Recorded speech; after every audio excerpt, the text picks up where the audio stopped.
Isip ko nga pagka ito ng manok. So guys, magluluto na naman kami ngayon ng merienda. Bulgur ang luluto namin. So maalaala nyo ang kabataan nyo dito sa bulgur na to. Ayan. Papakuluan ko muna siya. Ayan yung bulgur. O, diba? Hugasan ko muna siya guys bago namin siya pakukuluan. Hindi ko alam bulgur ba talaga to o sorghum. Baka kumain kami ngayon na para kami ngayong manok.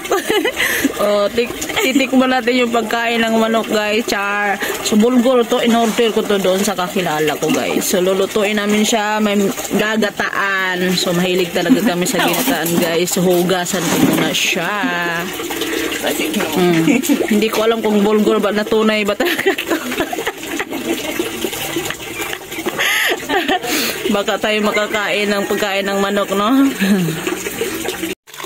So isasalang natin to sa kahoy guys, kasi mahal ang gas, nagtitipid kami. Ayan, kahoy na lang. Alisin natin yung parang mga ano siya, balat ng palay. Kasi binibigyan kami sa school nito guys. Yung mga batang 80s, 90s, binibigyan ng bulgur every Friday. Hindi kami nawawala ng bulgur dati. Libre. May patinapay pang anong araw sa school eh. Si ate sawang-sawa sa bulgur nung araw. Palagi akong may take home na bulgur. Shout out sa mga batang 80s, 90s. Yan. Yung mga nakaabot ng pa-free na bulgur every week.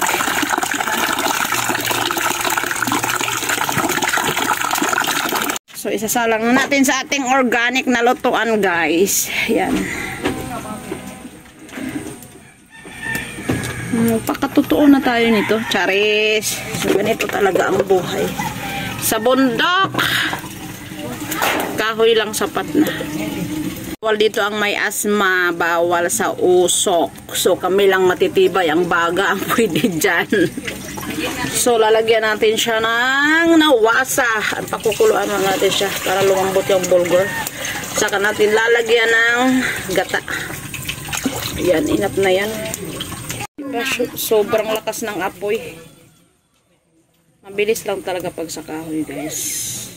Kaso mausok. Pero okay lang yan. Pag sanay ka naman talaga sa ganitong buhay, ayos lang yan. Hindi ka mahihirapan.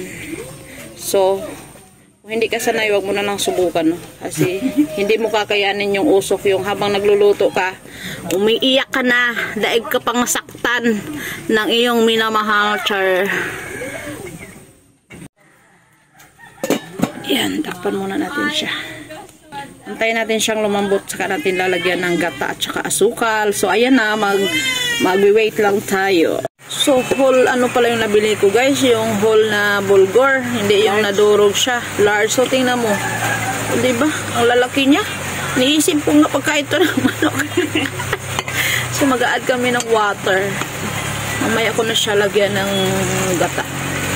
Tinikman ko naman siya, ang sarap. Patuloy na gagataan namin siya. Hindi ko alam kung bulgur ba talaga to. Nagdadalawang isip nga ako kung kakainin namin to o hindi. Pero bulgur naman yung in-order ko. Hindi lang yata to nagiling na bulgur. Ay, gawa pa. Muro pa to. Kung dati daw. Ilalagay na natin ang gata guys. Yan. Apo ang gata guys sa kabarangay Abukaw. And then halo-haloin, ilagay na ang asukal. Add na natin ang asukal guys. Hindi na natin siya tatakpan kasi magbubuo yung gata. And then maglalagay tayo ng condensed milk.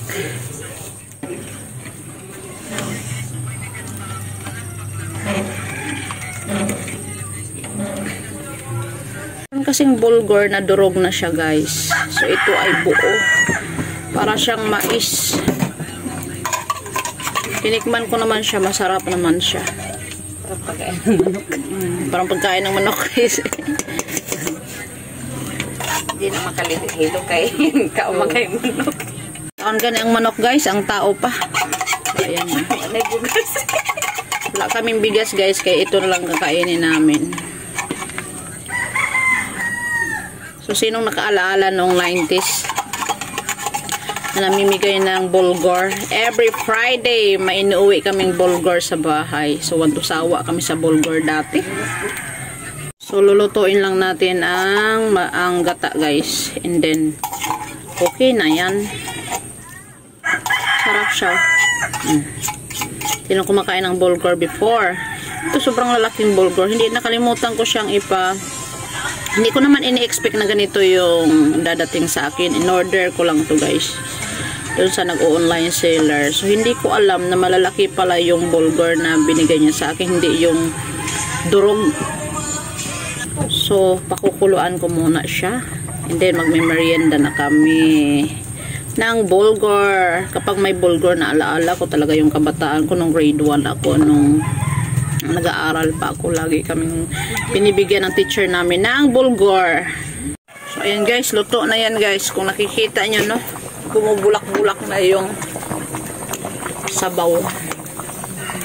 So yan lang guys, comment down below kung naka-experience na kayo ng ganitong bulgur. Alam ko yung durog-durog kasi yung bulgur. May buo din palang bulgur, no? Ngayon ko lang alam. Matagal na to sa rep namin, naka-stock lang. Ngayon ko lang siya naluto. So yun lang guys, thank you for watching. Magkain tayo guys. Mukhang masarap naman siya, tinikman ko na siya, masarap siya. Gusto ko sana yung durog-durog.